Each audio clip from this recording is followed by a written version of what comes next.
Hey everyone, and welcome to AI Agents Unlocked series. We're bringing you short, sharp sessions with leading experts who'll share practical insights, real world examples, and fresh perspectives on what's next for automation and human AI collaboration. We'll be looking at everything from unleashing the power of AI agents to scaling them responsibly, and even exploring how we can build trust and ethics into their design. Let's dive in. Welcome back to episode 3 of the AI Agent series. I'm your host Keshavan, and today we're joining with Swetha, and we're going to be discussing about speaking the language of AI and how can you craft intuitive interactions for designing AI agents. And welcome Shweta, and welcome everyone here. And Shweta, could you kickstart this by introducing yourself? Absolutely. Thank you so much, Keshavan. Hello, everyone. Really great to meet you. My name is Swetha Subramanian, and I've been in the data and technology space for the past 15 plus years. I've had the opportunity to work at companies like Meta, where I was for close to 6.5 years, leading a global team that worked on some of our core data products, and then later moved on to a large retailer here to set up a new business unit for them, coming in as the VP of Data Science. And more recent times, I've been serving as a thought partner and consultant to C-suite, specifically on the topics of AI, how to build a strategy around it, how to think about data product development, how to commercialize, and more importantly, how to think about the core technology that works underneath it. So that's a little bit about me. I'm based out of Toronto and excited to be here in this conversation today. Well, that's wonderful. And I'm really excited for this podcast. It's going to be really exciting. And could you share a bit more details into your journey on how you got started with data science and AI, and how you went to the leadership roles at Meta and other companies? Yeah, absolutely. I'd say my career has been a very interesting intersection of three things. I was always doing work that was on a product interface, had an element of data associated with it, starting with big data back in late 2000s into more predictive ML later on. And then, of course, coming at Meta, I was working on technologies like privacy enhancing technology, and of course, today, AI and agentic interfaces. But across these different technology layers, I think what was constant was I was always at the intersection of business, trying to understand how to apply these solutions in a more practical setting and drive value for both customers and the company themselves. And then on the flip side of it, there was also a product element to it, which is starting off, even early in my career, I started off as a software engineer. But even back in that day, I was building products, building data science and data related products. And I was very excited by the potential there, which is how do you take the idea of data science from just doing analyses ad hoc into something that's more scalable, repeatable. And I think that is constant across the board as you think about early big data to now in AI and agentic world, where we're saying, how do we take bespoke analyses and then package that up in a way that is more scalable, more reproducible? And then in thinking about my journey into leadership roles, I'd say it was definitely a happy coincidence. I've been blessed to have really smart mentors and previous managers who saw the potential in me. It was a happy coincidence because I wasn't actively looking to go on and take on leadership roles. I definitely wanted to solve very interesting problems. I just happened to be really good at my job. And I had leaders who spotted that potential in me and then gave me opportunities to do much more bigger. And of course, later on in my career, I was more active in trying to pick that problem space and do really interesting work for me. And that naturally translated into leadership skills and roles that laddered up all the way to the VP level. Oh, wow. That's really amazing, right? Like, that's been a very long journey. And like, how do see the differences and see the changes that are coming up in AI with respect to like the large language models and the AI agents, and has it changed some of the strategies, leadership strategies that you've previously, you were used to some strategy X, and now you had to change it to say Y because you now have AI agents. So what's your take on that? Yeah, great question there. And I think there were multiple parts to it. So let me break it down. So the first element was around how am I seeing the evolution? I think we're all aware that what started off as some of these copilots, where it was more reactionary, where we asked a question and a response came back, and that turned into either a feature that was already part of your existing interface, say a chat, a chat feature, which all of us were used to from the chatbot era. And then it later moved on into something that's a little bit more semi-bounded or semi-autonomous, in that they were rule-based agentic interfaces where you could ask the agent to complete a task in itself, outside of just saying. So think of it this way: if you were to think Uber, in the original days, we asked this chat interface to give us we gave it all the information. Say, I want to go from here, I'm in New York, I want to go from Brooklyn to another area, and then I'm giving it all my data, and then seeking responses from that to say, hey, help me go from Brooklyn to Manhattan. But then today, as you think about the evolution of their journey, it's going to semi-autonomous, where I'm saying, hey, I book a trip for me, and then the agentic interface is actually completing those tasks on your behalf, knowing what you need. But again, in a semi-bounded way, which is I am still saying I want to go from Brooklyn to Manhattan, and this much is how I'm willing to pay. But as I think about the next evolution, it's certainly more of those builder agents where you give them complete access and autonomy to go in and complete tasks on your behalf with minimal to no supervision. And I think that is the dream that everyone's trying to build towards. Unfortunately, I don't see too many enterprises at 100% autonomous agentic development yet. And I think that is naturally the kind of evolutions we will see more and more.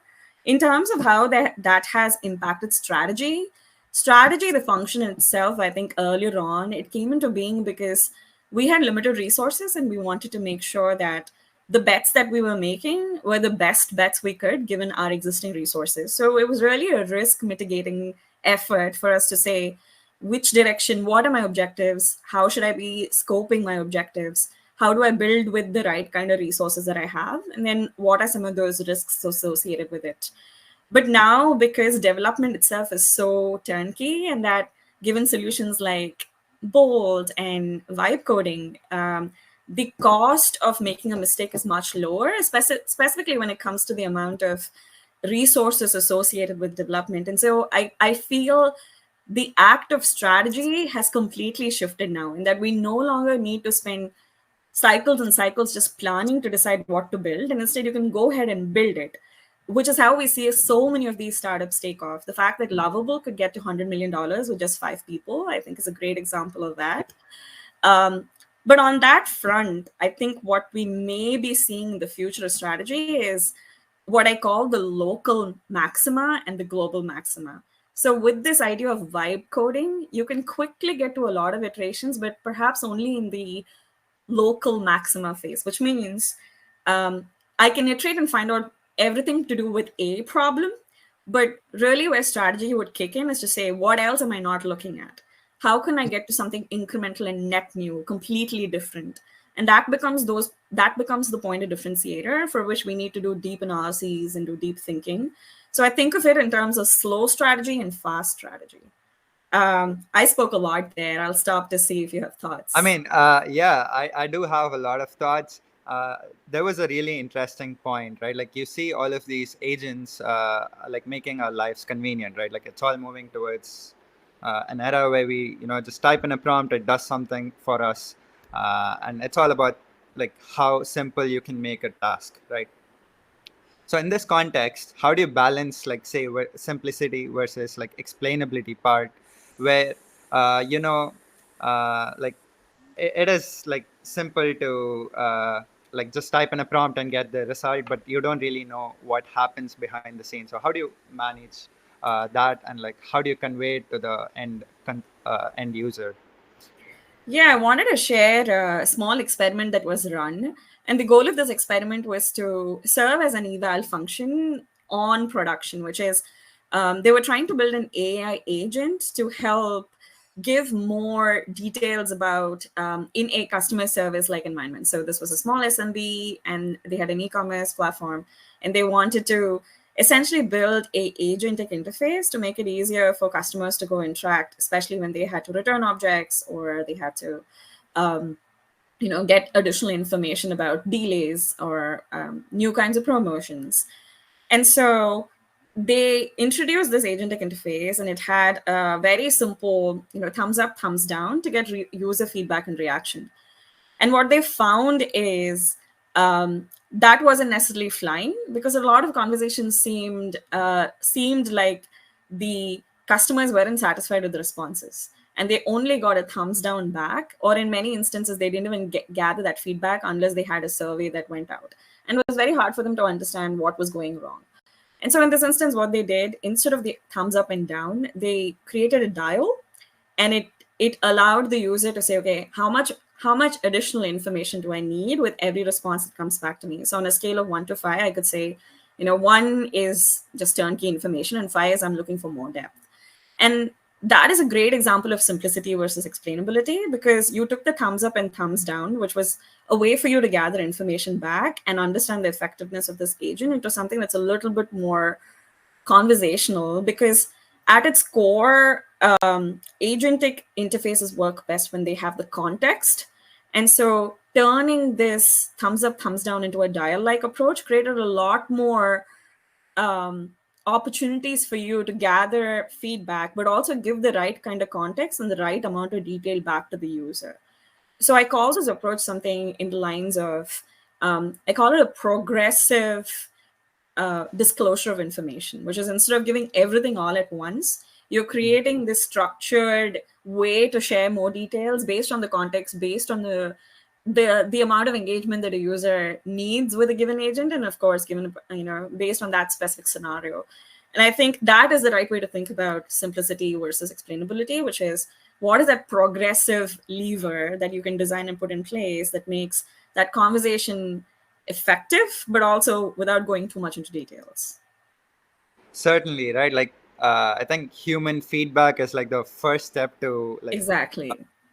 First step to like solving this problem of simplicity versus explainability. But like, I do think, like, while designing the systems itself, like, you somehow manage to bring in the explainability part, wherein what tool is called, what agent is called, what Exactly. agent does what. And I think it's a progressive lever, like you said. And I think we have some ways to go. Like, it will take more time to get to the phase where we actually know what happens behind the scenes in more depth, right? And I think that is why something like an eval really kicks in. And perhaps the reason why, even in an agentic development, starting with eval first mindset is so important.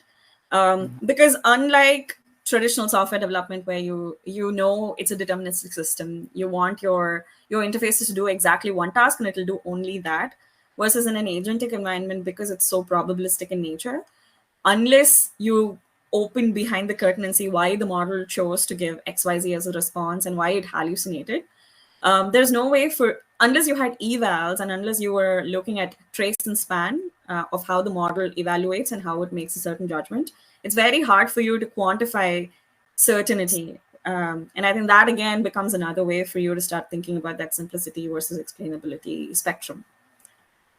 And the example that you shared is like a really good example of how you can craft an like intuitive interaction with the AI agent, not just like Exactly. thumbs down, right? Another thing that I was thinking about is like what happens to the ecosystem in general. Like, is there going to be more investment onto AI agents, or is there going to be like is it all short-term returns, or is it long-term returns? And where's your thought on this? I feel like we're certainly in the early ages and early days of agentic development. A lot of enterprises are still getting their hands wet and thinking about what this means for them.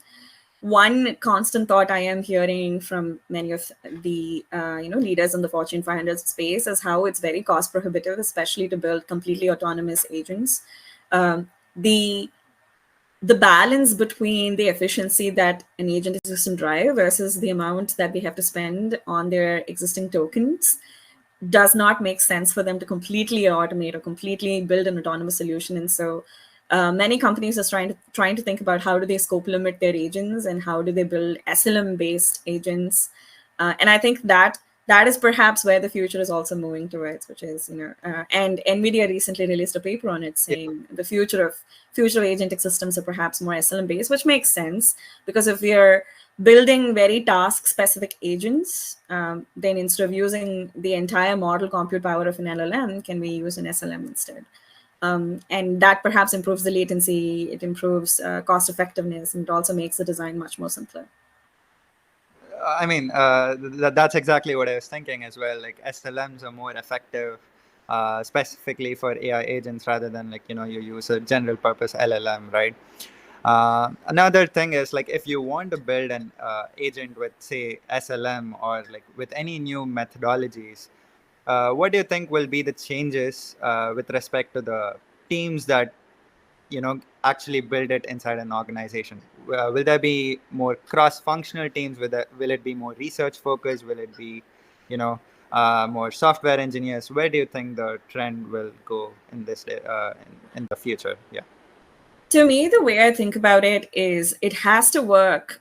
It has to be in an extremely embedded fashion, because if teams work in silos in building these solutions and are not directly integrated with the final end result, which is either in a business scenario or in an implementation scenario, I'm finding many of these agents not fly, or these solutions not be adopted to the level that they need to. And so it's important that these teams be definitely cross-functional, and they're built for the right kind of interactions, which is similar to how we've built cross-functional teams, or the product triad, as they say. There's an engineering, there's a product team, there's a data science team, and there's of course the business stakeholder who comes together to pull together any kind of product interface. And I think agentic systems will need to have the exact same kind of setup as well, but with an even more focus on truly being embedded, because this cannot be seen as a technical endeavor. It is definitely a business endeavor, and a lot of places where AI systems are primarily failing is because they haven't been built thinking business first, or application first, or user first. And so if we can start with that embedded model rather than the siloed model, that would be the number one thing to drive success rate for agentic applications. That's interesting, right? Like, what do you think will happen to the governance and like the guardrails that need to be in place with both of these embedded and like the siloed systems for the agentic development? I think for when it comes to governance and when it comes to guardrail development, it cannot be a separate function that just comes at the end to review. It has to be part of the design process right from get-go. And one way to think about it is each of the members in the build process inherits the idea of governance and guardrail development in the process of development itself, and that we stop having separate roles that only do governance, because governance has to be part of the development process. And I think if we only keep it as a step that comes in the end, it'll be seen as a checkbox rather than a rigorous approach to developing these solutions. And we all know what happens with hallucinations. And so to me, it's not a yes and, it is something that is already baked into the process. And part of the builders' ethos should include governance and guardrail development within how they think through their system designs. Interesting. So in this aspect, right, like what skills should someone early in their career, like or early to like, or new to agents, right, new to building agents and designing agentic systems, what skills should they like develop in order to like build good agents, right? To me, over and above technical skills, which I think will be table stakes, of course, I'm hoping that some of the early career people who are newer in their career journey start thinking about what does the business need, what are the true needs of the business end users, or if this is a B2C environment, what do users want? Understand the domain really, really well over and above just thinking about the technical aspects of it. Of course, having a strong ML background and understanding the fundamentals is important, but over and above software development or ML and AI technical skills, I think it's important to really immerse ourselves on the business side to know why are we building what we are building? What are some of the confounding variables in this environment? How should you be thinking about the final business value that your solution would provide? And being really grounded in the business side and understanding the domain expertise outside of the technical expertise, I think will be crucial. Again, of course, skills become AI skills and ML skills are becoming democratized, especially as you think about vibe coding. Because if everybody can pick up these skills, which seems to be the case, I think what will help people stand apart is their understanding of the fundamentals, their understanding of fundamental design principles, and of the business principles. So that would be my recommendation. Speaking of business principles, right, and businesses, right, in general, I know you've been an advisor in for a lot of the businesses. So, what are some of the like biggest risks and misconceptions the AI executives have? I mean, the executives and have about like agentic AI and autonomous AI systems. Great question. I would say two things have been popping. One is there is this misconception that most of these agentic solutions are plug and play, that you can go buy something off the shelf and automatically it starts to work from day one, or it's this magical unicorn. And I think that's far from reality, and we all are familiar with that. The more we immerse and understand that this is not a plug and play system, it is not built and just buy off the shelf and put it inside your environment, and more around um, understanding those guardrails, building for those governance, and even starting with something as simple as, do you have a unified data layer? Do you have a semantic layer internally? Are your users literate enough to understand how the solution would build? And then more importantly, the other piece is also around a lot of tribal information. Many of these agentic systems assume that you're running a well-oiled machine and that workflows automatically happen, but we all live with a lot of tribal knowledge. Not everything is documented. We have people, there is attrition inside the teams. New team members come in, and the knowledge doesn't necessarily translate the way you'd need. And I think those have been some of the problem areas that I have seen, or misconceptions. But that said, I'm also seeing a lot of positives and silver lining at the end of this. Associated with the push when it comes to agents and AI development. The two top skills that I'm seeing that's being hired for today is definitely robotic process automations. Even before executives are thinking about AI or agents, they're thinking about how do I automate the existing workflows, which is a really great first step to start. And the second piece is about being very intentional in data collection and data management. Oftentimes, software development took place, and especially if you're an analyst or a data scientist or engineer, you would understand the pains that you have when you need a specific kind of data, but your systems weren't built, keeping those data needs in mind. And now a lot more rigor is put in place, thinking about what kind of data do we need? How do we build the right semantic layers? How do we build the right kinds of data infrastructure? And how do we maintain the data quality to help support some of these agentic and AI interfaces? And that is top of mind for everybody these days, which again, I think is a really great way to start thinking about AI development. But the less we start thinking of these as plug and play, and less we get enamored by the flashy demos from a vendor, I think the more successful we would be in our endeavors.